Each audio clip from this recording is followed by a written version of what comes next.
Welcome to your next step up the self-publishing mountain. I'm Matilda Swift, author of quintessentially British cozy mysteries. And I'm Samantha Cummings, author of young adult books about magic, myths and monsters. I've written the books, Changed their covers, tweaked their blurbs, tried tools from a dozen ads courses. and I'm still not seeing success. Now, we're working together to plot and plan our way from barely making ends meet to pulling in a living wage. Join us on our journey where we'll be mastering the pen to snag that paycheck. Hello and welcome to Pen to Paycheck Authors Podcast. I'm Matilda Swift, here with my co-host Sam Cummings, and we're here to write our way to financial success.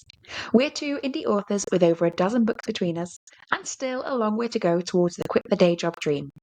If that sounds familiar, listen along for our Mastery Through Missteps journey. Each week we cover a topic to help along the way. This week's topic is going to be post-sales marketing. But before that, let's do our wins and whinges of the week. Sam, what are yours?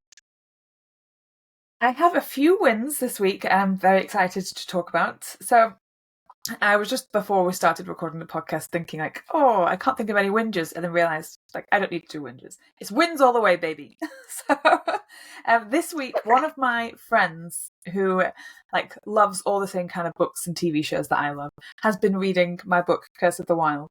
And as she's been reading it, she's been texting me. And she just sent me like some of the nicest, like best feedback of somebody who really like understood the whole everything about it, and she loved it, and she was just sending me all sorts of messages and like gasps in the right places, and it was just really nice. Even though she's my friend, she wouldn't lie to me. So it was just really nice to actually get some feedback from somebody who's reading the book and like loves all the same things that I love. So that's really perked me up this week, because just forever thinking I'm the worst writer in the world, and then realising, actually, I'm probably not that bad. So that's been really nice. Yeah. I have also... Yeah, I know. I also put myself out there, finally, on BookFunnel. And, like, I'd uploaded a short story on there. So I've had some people subscribe to grab the short story, which is, like, a big step for me. And I've also done my first author newsletter swap. So I feel like I'm doing like big things, like things that I've been putting off for a while. I feel like I'm finally chipping away at them. And then today, in terms of writing and stuff, because I always forget to celebrate like the actual writing things that I'm doing, I had a huge aha moment for the book that I'm editing at the moment, where there's always kind of been a bit of the story where I wasn't quite sure how, like the logistics of it, but I thought I'll figure that out when I'm editing it. It'll all make sense, and it's actually finally made sense. So I finally figured out this like big chunk of the puzzle, which like completely resolves everything that I was trying to figure out, and also means that it leads nicely into the third book. So I had like this huge like win of editing, like feeling great. It's fantastic. I do always really hate it when I think future me will solve this problem, and then I become future me, and that is disappointing, because future me is actually the same me as present me. Yes. Congratulations, that future you is in fact better than past you. Future you wins. Yeah. Screw her. Future me 1, past Sam 0. Yeah. That jerk. So I have got good wins and wins of the week as well. I in fact did a very similar win this week. I had got a friend who is reading through all of my books, which is absolutely lovely. And she is a friend who, she is a really, really good like critique partner. She always knows exactly what to say. But because we don't meet that regularly for actual critiques, we meet often for talks about writing and kind of other retreats and things, but we don't meet on a regular schedule at the moment to talk to critique books. And also, even if we did, I write and publish generally too quickly to go through books in time with her. So she's often read like the beginning of all my books, and she hasn't read them all the way through. So she's taking the time this month or this summer to go through and read all my books. And she just sent me a message this week about really, really lovely, thoughtful feedback that just meant a lot to me as someone who I know. I really value her opinion, and she really gave very specific feedback that I know was like meaningful and well thought out. So that was really lovely as well. So this is a great week for us and Oh, our work being appreciated. My other win, again, I'm going to celebrate yes. my writing actually because I think I don't do that enough. I had a really short week this week because I've had like appointments and then kind of social engagements. That makes it sound very fancy, but I've had a very busy week outside of writing time, and I really had to squeeze my writing into just a few days. And I met my word count goal, which was fantastic. So it felt really good. I felt very Yes. committed to my writing and to myself, which was really good. It was tiring, and I was up late doing it, but I did it. Amazing. Well done. So we might as well just get on to the topic of the week. The topic of the week this week is, what are post-sales marketing strategies and how are they useful? So would you like to start us off on this one? Oh, I forgot it was me first. Okay, so this topic I think is a really, really important topic, and I think Mhm. it's a topic that we're going to start today and not finish today because I think neither is at the stage where we are making our post-sale strategy at the level that we want to be at. So I think I'm kind of really at the Mhm. stage where I'm like, I don't currently have any post-sale strategy. And in the future, when I've got kind of a more regular release schedule and a bigger audience, I think I will change my post-sales marketing strategy. But right now I'm really at a stage of like I'm kind of in experiment mode. So I've got a few ideas of like things I want to experiment with, even just thoughts that I've got. So I think we mentioned last week that we want to think about post sales marketing strategies because traditionally you think about the funnel of marketing and then sales, then you make the sale, job done. But actually, people have got Kindles, they're absolutely stuffed with books. If you've got Kindle Limited, you could borrow the book and never read it. You could just borrow it, Mhm. think you love it, and then I'm short of space. I do this all the time. I have an app for audiobooks. It's like through the library, and it only allows you to have 5 reservations. And if there's a reservation that I really, really want, but there's something in my list that I quite want, I'll kick off the one I quite want, even though I quite want it, just to make space for the one I really, really want. Um, and so that author couldn't count on that listen from me. Just like I think I can't count on a read from someone who maybe engaged with me a few months ago and thought, oh, I want to read that when it comes out, and then they don't. So I Mhm. think currently I want to go from I do nothing, I don't think about it, to starting to think about it, but I don't feel like I am going to feel confident, like I'm saying I'm 100% with my strategy. Is that kind of where you're at with your thoughts about strategy? Ah, it is 100%. So I was really thinking about this weekend, about how when you're trying to sell your book, um, everything you do is to hook that first reader, like to get them to buy the book, which obviously is like the stuff that we've already been talking about. But then that's the only relationship that you really try and foster. But like this whole post sales strategy is really about fostering a relationship with people after they've bought a book. And just in terms of like social media, like you say, when people have backlogs on their Kindles, or even just like TBR piles, we all know, I've just said it myself before we started recording, my TBR Hmm. pile is so big that like Yeah, I it's going feel to kill sad you. at the It's going books to at the fall over in the night bottom. and kill you. Is Hmm. I know, and I am so like sorry for my book because I know it's at the bottom of other people's TBR piles as well. So Hmm. it's like just like reframing your mind to say, stop talking to the people, like stop like spending 100% of your mental and emotional energy into trying to get people to pick up your book, and start trying to talk to those people who already did but just need to be reminded about why it's so good.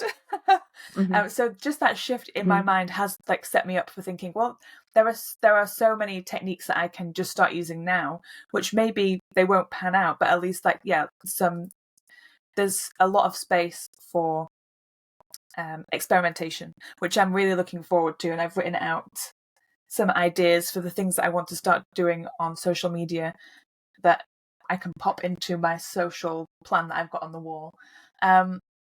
Yeah, so it's just like kicked off a thought that I'm going to continue to kick down the hill and we're going to gather momentum. Yeah, I think the tricky thing about this kind of strategy is, like we said, like, it's a thing for big authors. Like when we think about traditional kind of post-sales marketing strategy, you think about kind of big like street teams, scream teams, like shouting about your book when it's launched. You think about like read-alongs on Facebook, even for books that have already launched. Yeah. They're people that need a lot of fans in place already, or their strategies need a lot of fans in place already.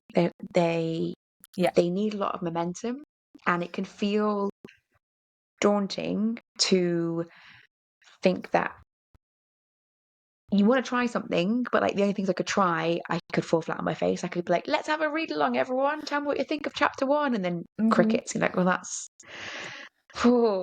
that is like falling right on my face. Yeah. So I then you think, oh, I don't want to do that until just I'm jump in bigger, there. but you can't get bigger.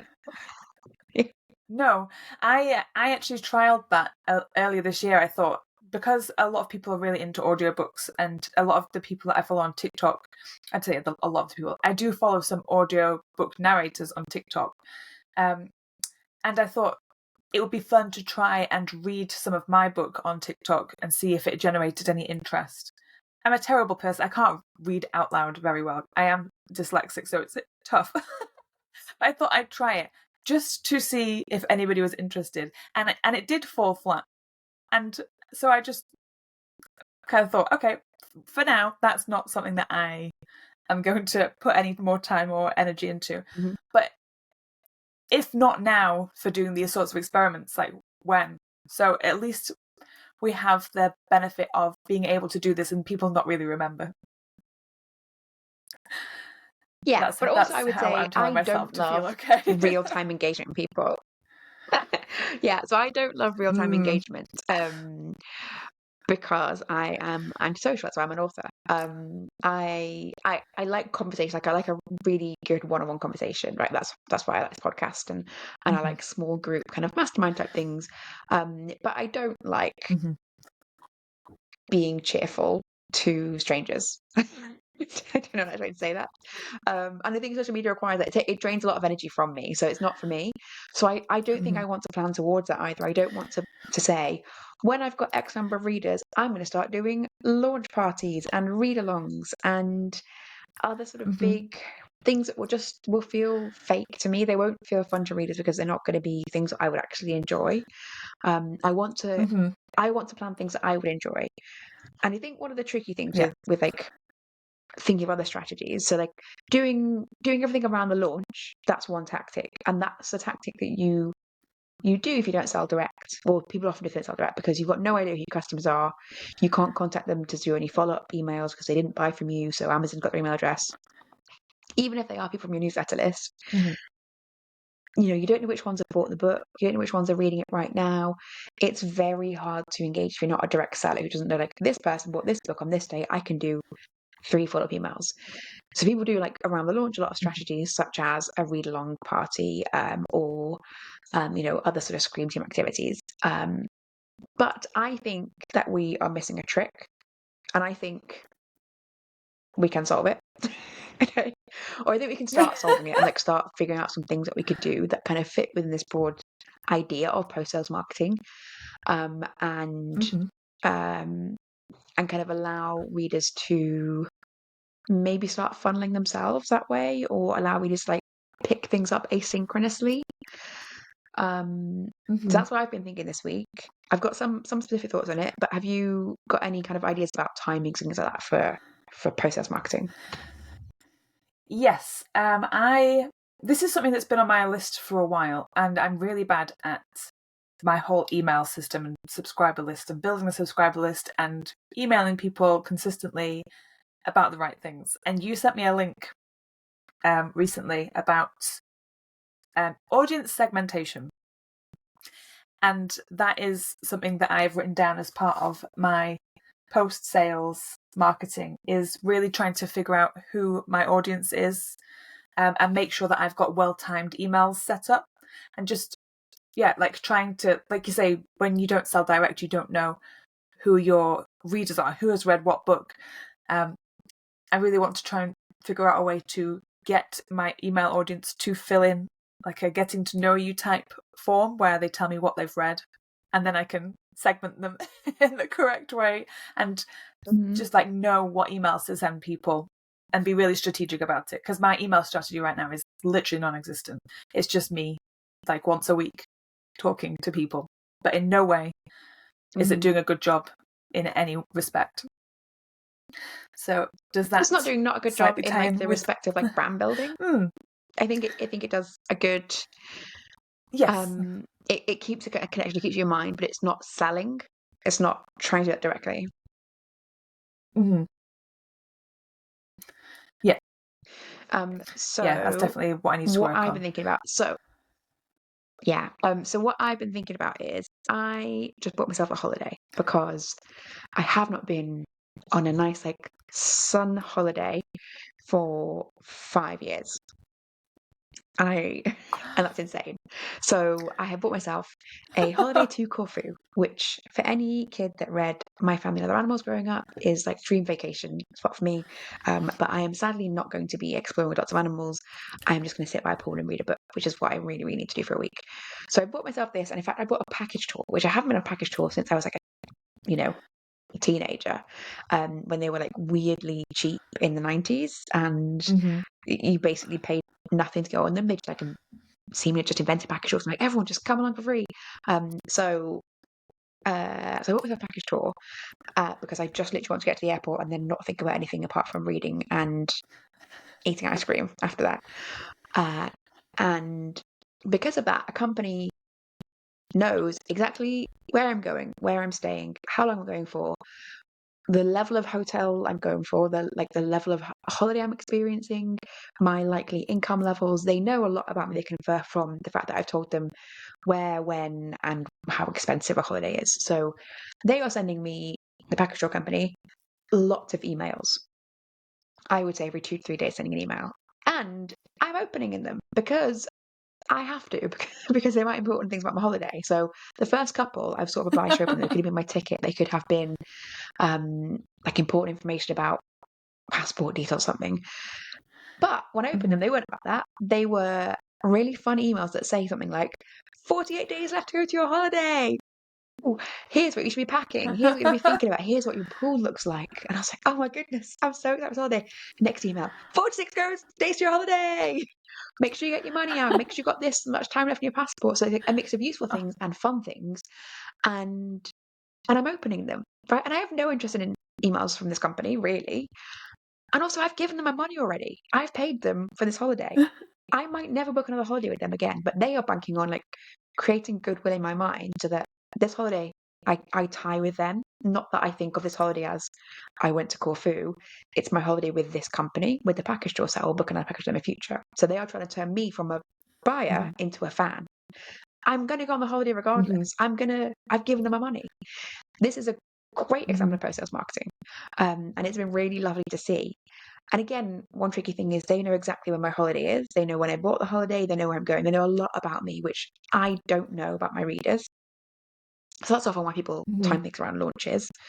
But I think I do think there are ways in which we can get readers to select kind of what they've read. I think there's an option. I really like writing newsletters, so I'm always keen to kind of think of new ways to experiment and read my newsletter and work in that. And I think segmentation is a great idea to do that. I really want to use my newsletters more to promote my backlist because people might have joined from one series and not the other series. They might have joined because they read a prequel a year ago and they never read anything else.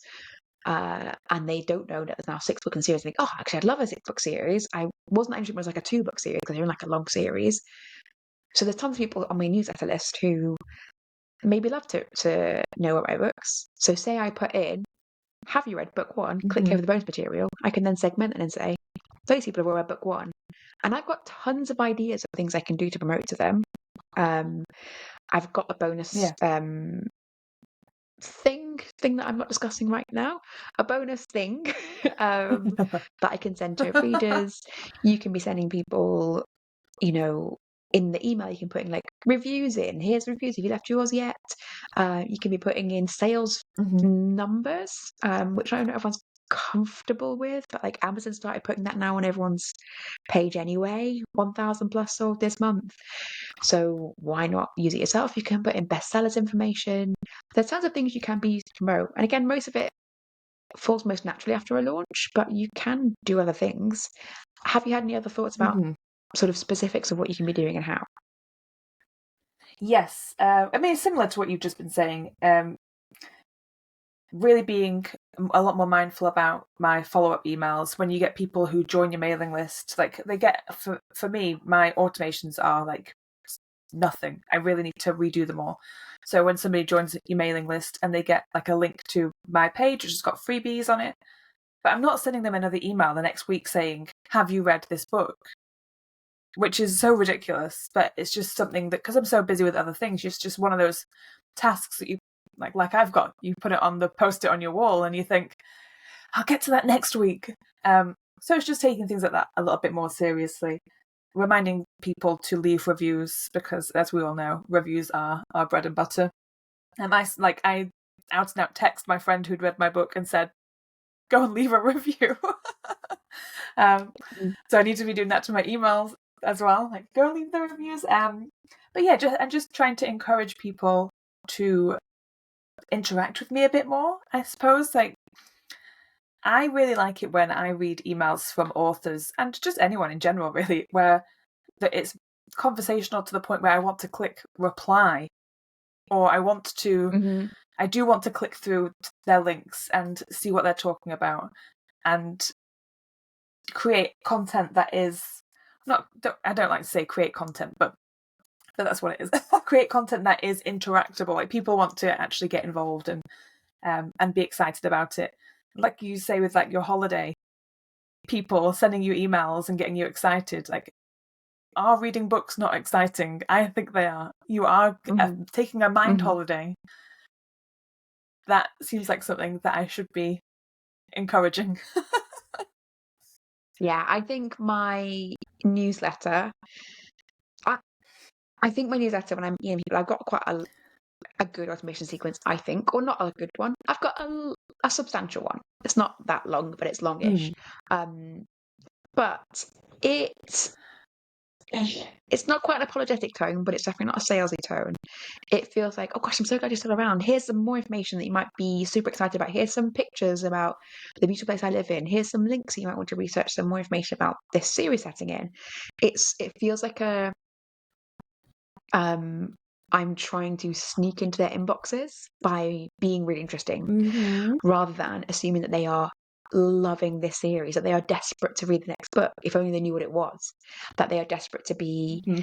engaged in the world of the book. So I was thinking about, um, an example of how I could improve my automation sequence.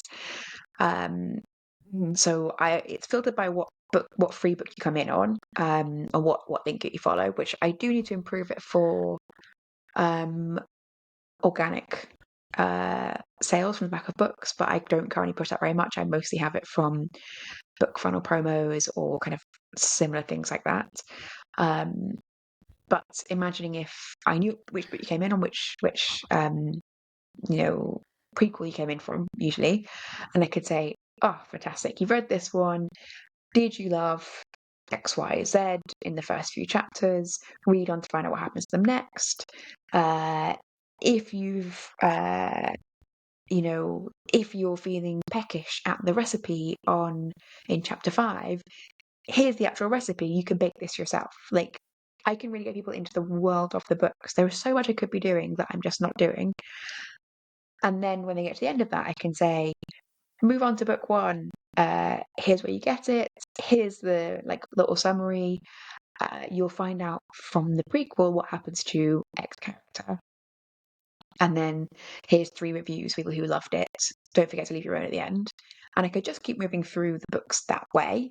Or I could even put already read book 1, click here for info on book 2. And then I can kind of start segmenting them that way and who's read which books. It feels like a lot of work, but I think it's worth doing. I Yes. Yeah, I think there's still more I can think about in that area. And what else can I say about it? Yeah, things like I want to try and get techniques from other non-book fields. So things like cross-selling. So saying you've read book one in this series, it's a summary book. It's focused on this sort of conflict. You would love book one in this series because it's also set in summer. It's got sort of conflict. Even upselling. So you could say you've loved the ebook.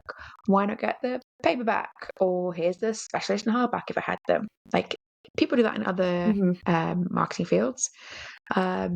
And then even just like trying to use it as a way to gain like a personal brand building. So one thing that I want to improve this year or the next couple of years is I want to get a better launch celebration. So I finish a book and then it's done. That's what I do. And then when I publish a book, I do the launch, and again, like it's a job to do. But there's people out there who would love to write a book, and I don't appreciate it enough. I don't appreciate enough I get to do this, that I have worked hard enough that I know now how to write a book and how to release a book. That is great. I should be celebrating. And there's tons of like fun, quirky things I could do to celebrate. And I could have a little celebration sequence that I do that I can send in my emails. I can say, it's launch day, so you know that I have done X, Y, and Z. Here's pictures of it. And then in my subsequent emails I was to just like thinking that about other you. people. Yeah. Like today, I just Like done a I line can 100% picture you there's all sorts of just. I was sorry. I was just gonna say. So we have got a bit of a delay. I could just imagine you like going to a cute little town and pouring yourself a cup of tea, and it pans out, and you're just like in the middle of this cute town for every book launch. I can just. It would just be like the cutest thing. Like you have so many cool things that you could be doing. Where have I gone? Yeah. Yeah. And I could include those in, in the emails that are not synchronous, that are like not coming out at lunchtime. I could say, oh, do you want to see what I did for the launch of this book? Here's the little clip of that. And I could put it on social media. And I think just building enthusiasm for me and my books is something that I don't do for people that I think are reading the book already. I think sold the book, you're done. But I want to get these people to fans, and I'm not thinking enough about how to do that. Yes. And I think I've previously thought about, could I do like a bonus scene or a bonus something that I've got in the plans? But it's like there's nothing ongoing about that. There's nothing relationship building, and I want to find a way to like be with people in the world of the book. So that is what I'm working on, kind of thinking about now. Again, it's a big job, and I I don't have time to do it, like to fix it right now, to finish it right now. But I'm going to start experimenting with it. Yes. No, I think that's the best that we can do. Is we can't solve every task that we have on this podcast or just in our writing lives. Like immediately, once we think about like the challenge, they're not all solvable immediately. It's just you have to get a ball rolling. And I am really excited to think about the things that I could be doing. And it's just painting a clearer picture in your mind of what it actually looks like to be an independent publisher. It's not just this, and this. It's like everything that we cover is broadening the landscape a little bit more.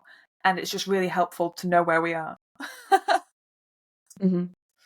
And I think it's also helpful for us to think about things before we're necessarily ready to do it, because the big help with this like mastermind session, with these weekly sessions, is once we raise a topic, I start to see it everywhere.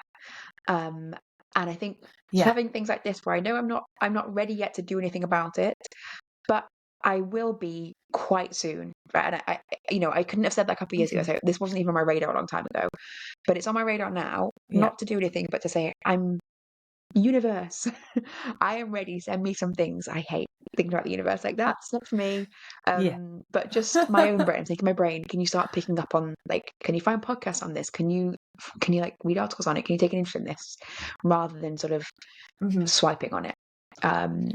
So yeah, I think I it's definitely telling that I haven't noticed other authors doing much of this in a way that feels like, oh, I can take that thing. And I don't think that's because people are not doing it in the way that I want to do it, or because my brain is not paying attention enough. So either way, I'm going to start resolving that in the next few months.